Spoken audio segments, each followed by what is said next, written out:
Assalamualaikum warahmatullahi wabarakatuh. Perkenalkan, nama saya Silvia Ulfa dengan NIM 2402049.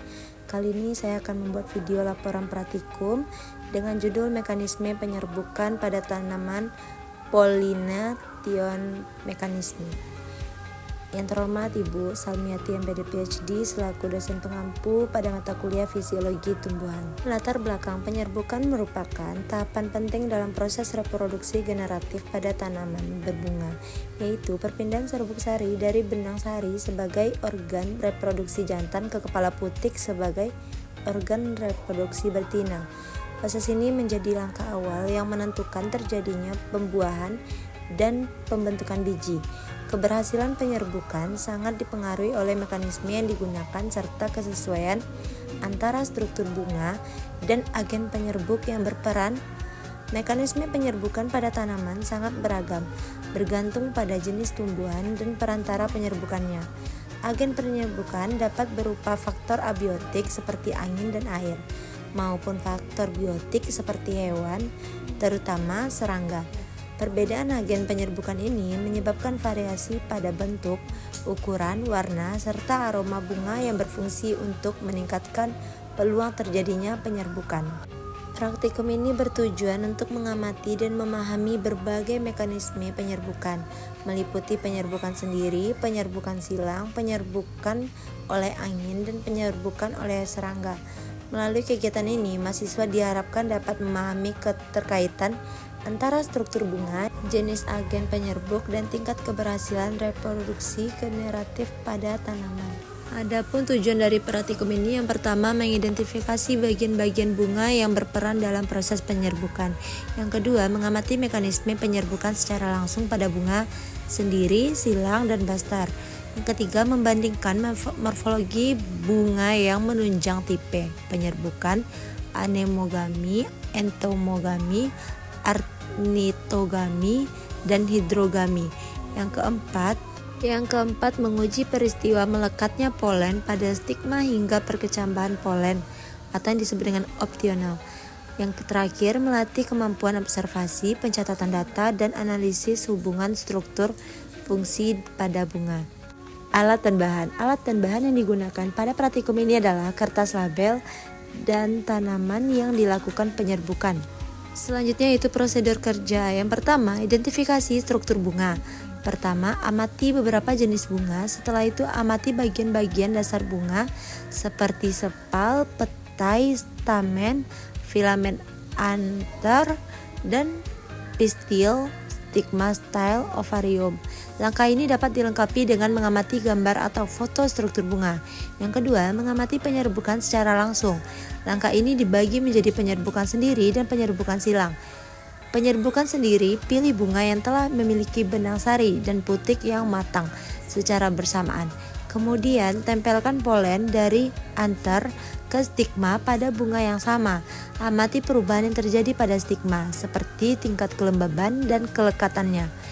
Penyerbukan silang, ambil polen dari tanaman A menggunakan kuas.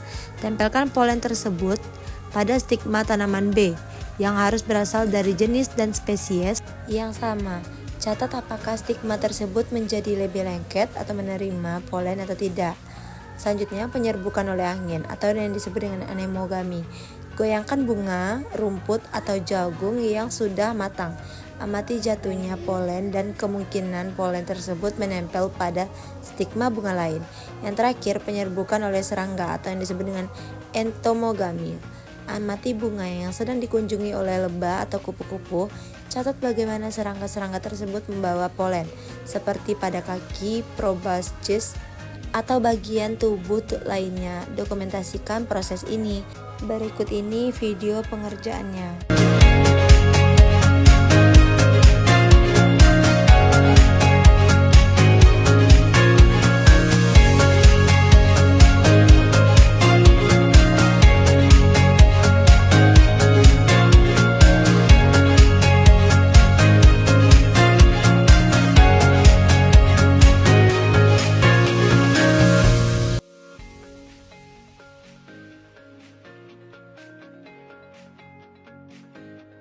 Pembahasan berdasarkan hasil pengamatan pada tabel 1, bunga gambas memiliki organ reproduksi jantan dan betina yang lengkap, yaitu benang sari sebagai penghasil serbuk sari dan putik sebagai tempat terjadinya pembuahan. Putik pada bunga gambas tersusun atas kepala putik yang bersifat lengket, tangkai putik, serta bakal buah yang terletak di bawah bunga. Struktur tersebut sangat mendukung terjadinya penyerbukan karena kepala putik mampu menangkap serbuk sari secara efektif. Sementara keberadaan bakal buah yang jelas memudahkan pengamatan keberhasilan pembuahan melalui proses pembesaran dan penebalan bakal buah setelah penyerbukan berlangsung. Selanjutnya, berdasarkan data pada tabel 2 dan 3, mekanisme penyerbukan yang paling efektif pada bunga gambas adalah penyerbukan oleh serangga dan penyerbukan silang.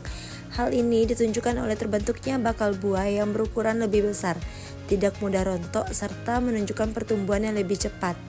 Sebaliknya, penyerbukan oleh angin dan penyerbukan sendiri menunjukkan tingkat keberhasilan yang lebih rendah karena serbuk sari relatif sulit mencapai kepala putik serta adanya pemisahan antara bunga jantan dan bunga betina.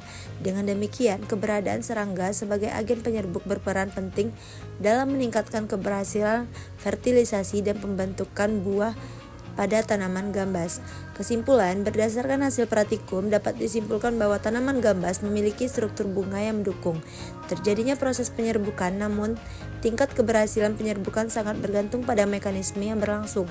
Penyerbukan silang dan penyerbukan dengan bantuan serangga merupakan mekanisme yang paling efektif yang ditunjukkan oleh terbentuknya bakal buah yang berukuran lebih besar, sehat, serta tidak mudah rontok. Sebaliknya, penyerbukan oleh angin dan penyerbukan sendiri menunjukkan tingkat keberhasilan yang lebih rendah karena serbuk sari relatif sulit mencapai kepala putik.